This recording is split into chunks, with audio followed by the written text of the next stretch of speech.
Hi, I'm JPL and Mars rover driver Scott Maxwell, and this is a Free Spirit update. I'm sitting here at JPL in one of the operations rooms we use to drive the rover, and the software you see running behind me is the software we use to drive the two Mars rovers.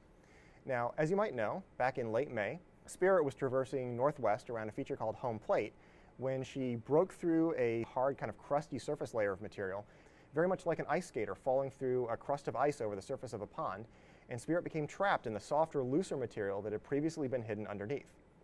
Our initial attempts to drive her out were unsuccessful, and so we told Spirit to sit tight for a little while on Mars while we figured out how to get her free back here on Earth. This is an animation that we put together to help us understand how Spirit got into this predicament and what happened on our first attempts to drive her out. This is a very useful tool for us to help understand what's going on with one of the rovers at a critical moment like this. Now, even though Spirit's been sitting in one place all this time, she hasn't been entirely idle. She's been using her scientific instruments to help explore this material that she ended up getting trapped in. And this stuff turns out to be very fascinating on a scientific basis. It gives us some of the best evidence that we've found for past water activity on Mars from either rover. So for the science team, this has been very much like your car breaking down in front of Disneyland. Even so, we'd really like Spirit to get back on the road.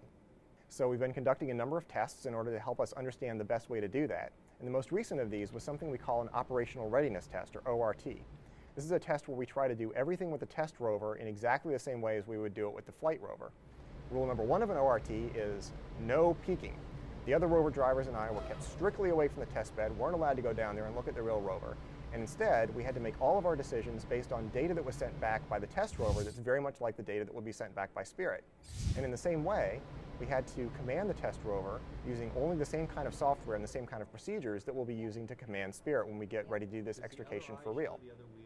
Mars does not owe us a solution to this problem, and there might not be one, but we are very confident that we have the best possible plan under the circumstances, and we're ready to begin implementing it very soon.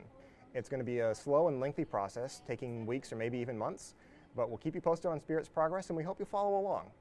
I'm JPL Mars rover driver Scott Maxwell. This has been your Free Spirit Update.